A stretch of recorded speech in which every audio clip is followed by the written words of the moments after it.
Welcome to Career Tipper Podcast, hosted by Michelle Beatty.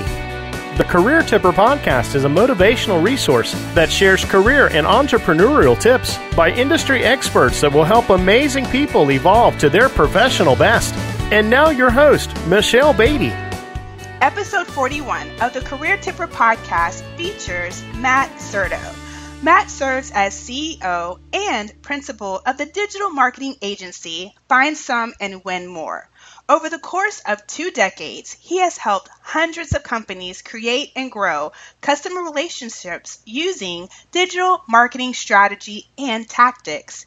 He has been recognized by the Orlando Business Journal as one of its most influential men to watch and its 40 under 40 list 3 times. Apart from the growth of the company, Matt's work in the industry has been extensive. He co-authored a book in 2001, Digital Dimensioning, Find the E-Business in Your Business. He is also the author of Formulaic, How Thriving Companies Market from the Core, and Found, Connecting with Customers in the Digital Age. Matt is considered an industry expert in the field of internet marketing, web development, and social media marketing. He is a frequent guest speaker on marketing topics, web strategy, and search engine optimization, an area for which he has also served as a testifying expert witness. His clients have included Arnold Palmer Enterprises, National Retail Properties, Darden Restaurants, Newman's Own Organics, Pfizer, and McGraw-Hill. During this episode, Matt is going to share foundational elements of crafting a successful career path in an ever-changing industry. I'm your host, Michelle Beatty, professional development author and coach. Matt, welcome to the Career Tipper Podcast. Thanks for having me, Michelle. It's great to be with you. Please share your journey to being a digital marketing expert. Absolutely, I'd be happy to. Well, I think I didn't know I was on this journey when I started it, but I went to college at a school outside Orlando called Rollins College, which is in Winter Park, Florida. And I went, my freshman year was in 1995, which is dating me a little bit, but that happened to be the year that the internet came to campus at Rollins. And I was shown a demo of the internet, and I was just blown away. I kind of always grew up as a tech nerd. I love things like, the personal computer, the fax machine. It just amazed me, and I was always interested. And so when the internet came and I saw this connectivity happening, I was just really, really intrigued. And my dad at the time, who happened to be a business professor, he helped me to think about it, talk about it. He hadn't heard of the internet either. We just started thinking about what was going to happen with the internet, how it was going to change the business landscape. And I kind of had this opportunity to start learning about web pages and how they were built, and bought a book and taught myself how to build web pages. And I started going to websites for companies and colleges, and realized that the college I was attending, Rollins, didn't have a web page. And so I just sort of saw that as an opportunity and started knocking on doors on campus, asking people, that worked for the college, why don't we have a website? And I finally found someone who had some authority and who told me, we've actually been trying to figure out how to do that. And I wasn't 100% sure how to do it, but I said that I was. And that was my first foray into building web pages. And so in 1995, I spent my summer after my freshman year building the college's first website. And then, if I look back over the past 20 plus years, all these things happened along the way that became a part of the digital marketing landscape. Things like social media, search engines, outdoor advertising had a digital thrust to it, all sorts of online advertising was being sold. So this whole world evolved as I was growing up in the industry. And I just, along the way, have learned as much as I could. I tried to be as inventive as I could with clients who would learn about me. Started hiring people along the way, and built a business doing this sort of one piece at a time. I sort of grew up with this industry, and it, as you know, is still growing and evolving very quickly. And so my focus now is on how you grow a team as the industry is growing and evolving, in addition to my own skills. So that gives you a bit of a snapshot about how I got into this realm. Fantastic. Simply fantastic. Now, Matt, how has social listening and monitoring helped you continually advance your work with Find Some and Win More? Well, I think the social media realm has really changed the work that we do. It's also changed culture, if you think about it. I mean, we are, as a society, so connected to our devices and so connected to each other through these social tools.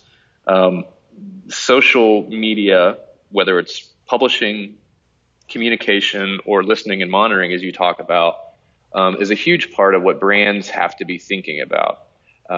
If they want to be connected to we humans who are on social media and are making decisions about our lives, or making decisions about trips, products we're going to buy, companies we're going to avoid, referrals that we're going to make to one another. It's all happening on social. So a brand that wants to be relevant, wants to be connected, wants to fix its mistakes, because every brand has them, has to be monitoring and listening to social in very strategic ways. So that's one of the things that we do in our practice, is help brands to understand what's being said about them socially, how they can engage with customers socially, and how they can leverage all this power in a positive way for both their brands and for their customers.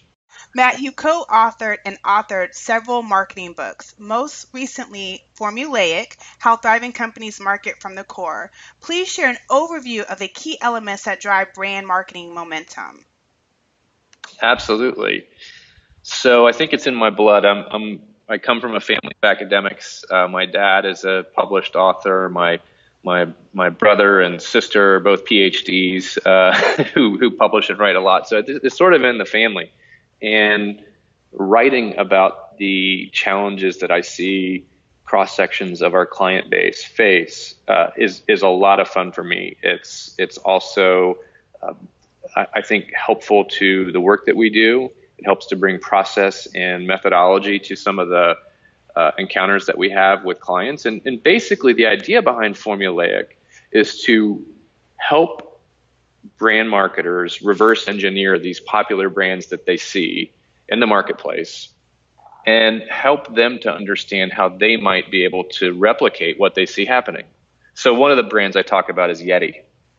And I thought about how fascinating it was that Yeti is selling coolers for $400 plus. To me, that's astounding. And the fact that we're lining up to pay for these coolers was fascinating. And so I think about how did Yeti get there? Because I have so many clients who would take a brand like Yeti and say, I want to be the Yeti of my industry. And so I help them understand that actually Yeti, even though they're selling to the masses now, started with a very, very small market segment, which was very serious and committed hunters and outdoors people who would go out into the woods for weeks at a time. So being able to keep ice the cold and frozen in its form for a long period of time was very important to that segment. And so Yeti focused very narrow. Counter to that, many brands want to jump ahead and reach everybody first. But the irony is you have to start really small. So that's one of the factors we talk about with Formulaic is finding a really niche audience who you can serve very well, because we're all familiar that you can't please everyone. And if you try to do that, then you'll dilute your power in the marketplace. The other thing we talk about is just the power of stories, and how stories are so highly, so well received by customers, and they're remembered. There's a scientific chemical reaction that happens in the consumer's brain when a brand tells that person a story. Science tells us that there's a dose of oxytocin which is released in the brain, which actually is the same chemical that is released when someone shows us kindness. So one of the things that a brand can do to show kindness, or to help a customer feel kindness, or that kind of an affinity, is to tell them a story, a true story about the brand, or how the company was started, or how the company saved the day. So we've all seen, for example, the Farmers Insurance commercials where they tell stories about a water heater exploding out of the second story of a house onto the street. That can actually happen. And Farmers Insurance encountered that situation and insured a water heater that was over pressurized in and flew out of the ceiling. So it's by telling stories that people remember. They stick with the consumer more than a bulleted list on a PowerPoint presentation. So focusing on a narrow audience, storytelling, those are just a couple of the elements that we focus on. And I feel like readers of the book and the feedback that I've gotten have had light bulbs go off in their own minds about how their brands could take advantage of some of those tactics. And so that, hence the title. If you think about breaking down your brand into a number of different elements that you blend together, almost like a recipe, then you're creating your own formula for getting to a place of being a thriving brand. So that's the goal of the book, and I was proud of the book, still am proud of the book, and the feedback has been good. So it's something we use in our practice routinely. I think it's great, and I think it's awesome that you continually, just from researching your brand and everything, I think it's amazing that you continually find ways to share your knowledge with people in ways that it resonates with them. So I think it's great, and I hope that you continue to share your knowledge through books because people need it.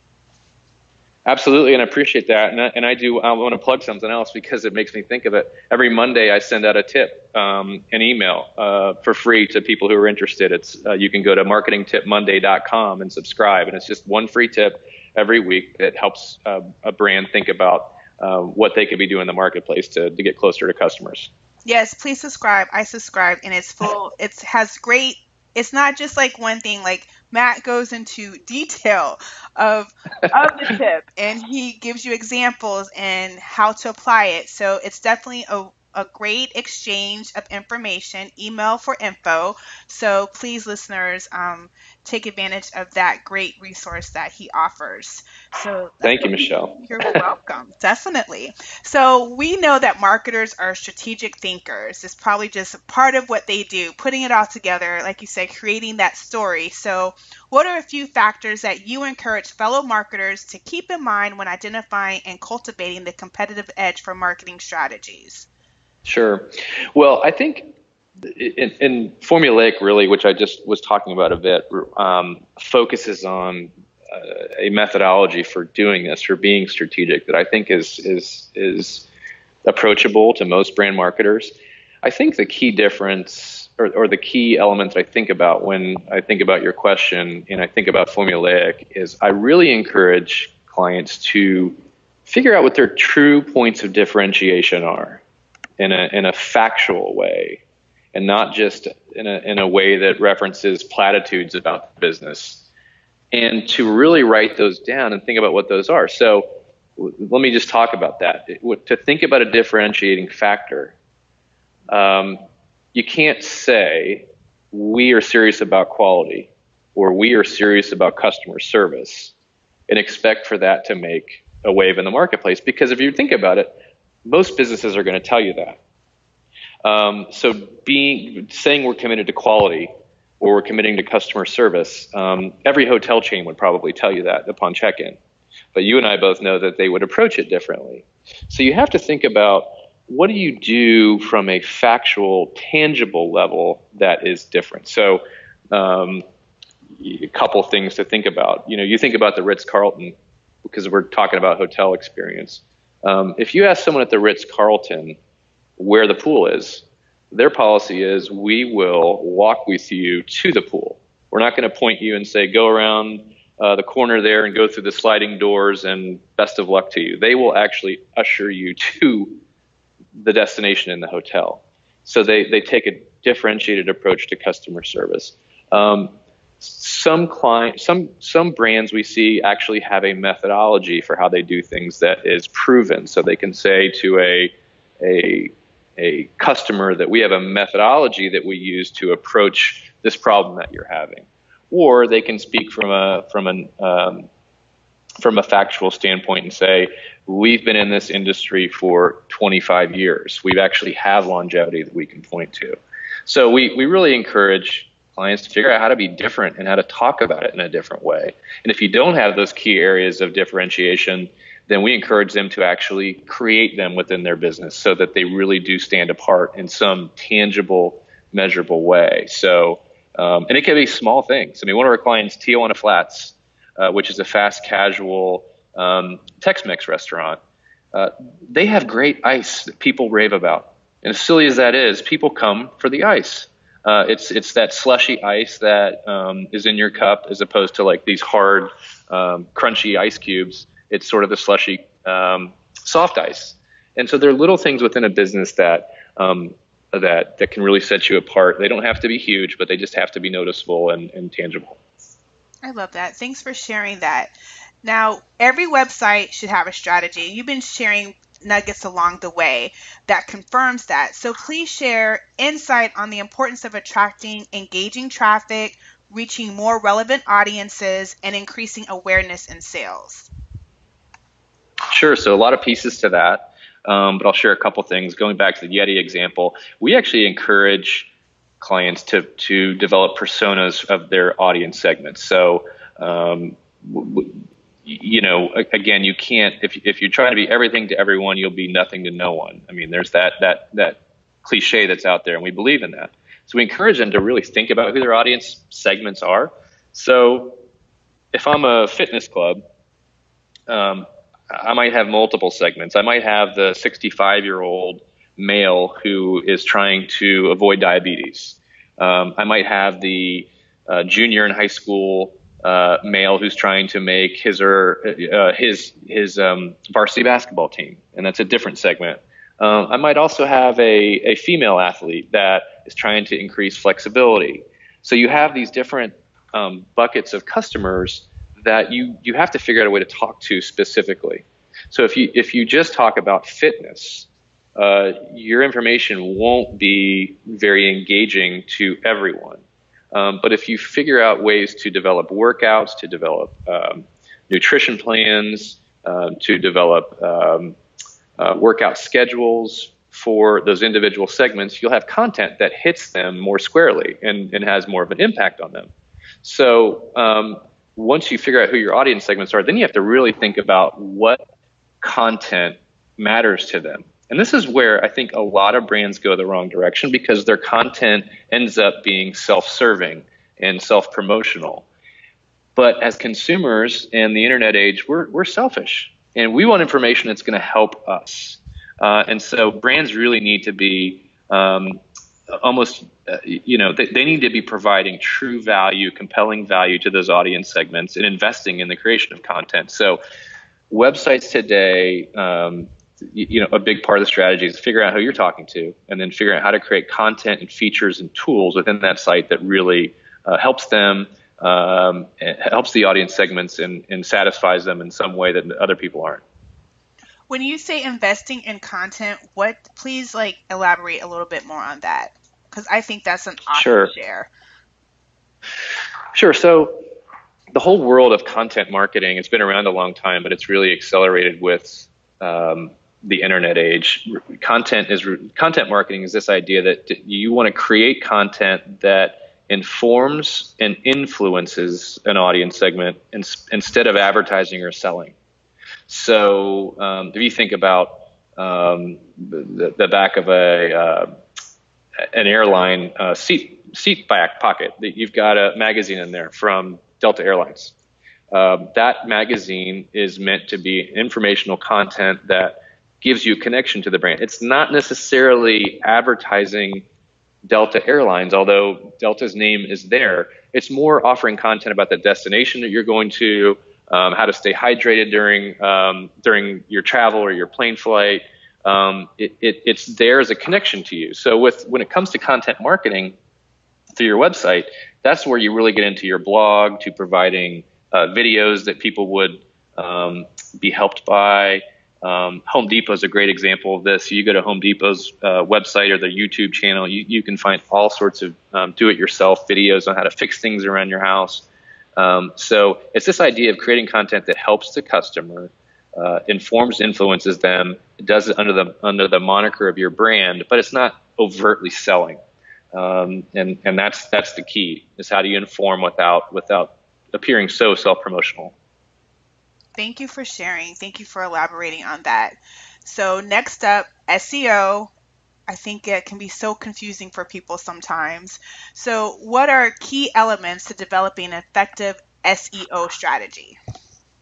So for those who don't know, SEO, search engine optimization, is this idea that if you are a brand and you want to be visible to a customer that is searching on Google for you but doesn't necessarily know it yet, you want to be found by them, then really getting into a deep and prolonged search engine optimization strategy is what you need to be thinking about. And that's actually why a number of years ago I wrote the book and called it Found, is because the goal of marketers when people are searching for them is to be found almost indirectly or on accident because they don't necessarily know that the brand exists. So if I'm traveling to Jacksonville, which I'm doing in a couple of days, and I want to find a restaurant there, I can Google restaurants in Jacksonville or restaurants around the neighborhood where I'll be, and Google will return me a number of results. So if I am a restaurateur that's in that neighborhood, I want to be thinking about how I position myself for that kind of a search. So Found is where I really lay out a lot of those factors that help people. I'll give you a couple of them real quick. First is content, which we just talked about. The better your content is for the audience, the more highly ranked you will be by Google. Okay, so there's a lot to that. But Google looks at how often your content is refreshed and how often those keywords appear in the content that you're creating. I'm oversimplifying there, but that's a big part of it. It also looks at how many people are linking to you. Google looks at links to your site as a vote for the site and will rank you higher. So back to the restaurant example, if I am the Jacksonville Chamber of Commerce and I provide a link to that restaurant site, Google sees that as a vote and a thumbs up for that site. So the more links you can collect, the better. There's hundreds of factors that we could go into, but those are just a couple. But I help people think that through in Found, which is an earlier book. Thank you. Now, Matt, you're an active community participant and you're making a very impactful contribution to the Central Florida community through a variety of organizations and community initiatives. Please share the core reason that keeps you giving back and generously creating platforms that breeds excellence. And please share with the listeners the different organizations that you work with, because they might want to participate and support too. Sure. Well, thank you. My community service has been something that was instilled in me at Rollins, where they really encourage you to live a life of service in some way and to use your gifts. And I found out pretty quickly that I had certain gifts in certain areas and others I didn't. So when I went out to my first Habitat for Humanity site and I was asked to hammer nails, I figured out really quickly that was not my forte. I could be helpful, but I didn't excel like some of the other carpenters could. So what I learned as a student is that you might have organizational skills where you could help. So serving on a committee or serving on a board of directors. So I've had this tenure of serving on boards of directors in Orlando, Ronald McDonald House Charities, the First Tee of Central Florida, which is a golf related program. I've also for a number of years served. I'm now the vice chairman of the Edith Bush Charitable Foundation, which is a grant making foundation that contributes to charitable causes in Orlando. So I've had a really fortunate opportunity to be able to help nonprofits. It has really been gratifying. I feel like being involved in these organizations, you get the chance to have an impact and change the trajectory of an organization that's truly helping people, whether it's saving lives or improving lives, or helping people get services that they need. And selfishly, it makes you feel good to help. And I've also had a chance to learn from other people who were serving alongside with me. So I highly encourage anyone to get involved in some facet of their community, whatever their skill set is. I think the benefits are really impossible to quantify. Fantastic. Now, Find Some and Win More has a diverse client list. And how does your team keep their knowledge, their skills and abilities current and sharp to position themselves to deliver the outcomes your clients are seeking?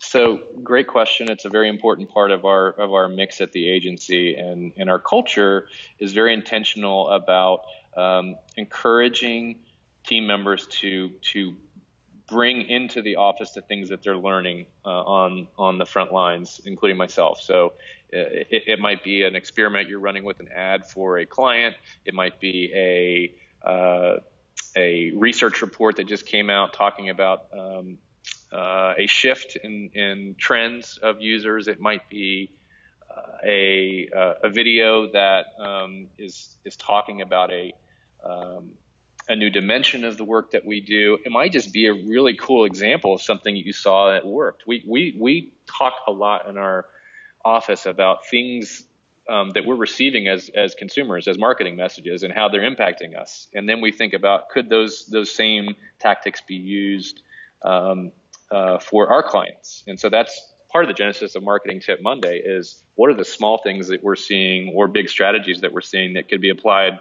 universally and thought about. So it's just part of our culture is being inquisitive, being curious, paying attention to the things that are happening around us, and also paying attention to data and how the world of marketing is changing, because it's so data driven. It is data driven. Oh my goodness. Now, Matt, you're a humble leader, and your commitment to navigating and contributing noteworthy work to the industry has been sought after by various business and publications ranging from Business Insider to the Huffington Post, including multiple invites to the White House to participate in forums and initiatives. Please share the mindset that is your guide to being a voice of change and a tangible example of action for work that you believe in. Well, thank you for those kind words. It's funny you mentioned mindset. There's a great book out called Mindset by Caroline Dweck, who's a Stanford professor, and she talks a lot about mindset, and the book really resonated with me because she really argues in the book that you either have a fixed mindset or you have a growth mindset. And a fixed mindset says, I'm pretty limited as far as what I'm going to be able to do and accomplish and learn. And a growth mindset says, hey, I've got a lot to learn, and I want to keep learning, and I want to keep improving and growing. And I think that's half the battle with any career, is continuous education and learning. And I happen to go to a college that really taught, really espoused lifelong learning and being a lifelong learner. I know many institutions do. So I really love to learn. I love to read. I love to follow what's happening. And I think approaching every day as, hey, what can I learn and apply today that will sort of have the snowball effect on my own education and my own mentality as I approach a problem for a client or look at a challenge with a coworker. I think having that mindset of, hey, I want to keep growing every day has gotten me in any bit of success I've had. I think has been a big part of it. So I would encourage people to read that book, Mindset, to familiarize themselves with that approach. But I'm a big believer. Thank you. Now, what has been the most rewarding experience that your work as a digital marketer has gifted you?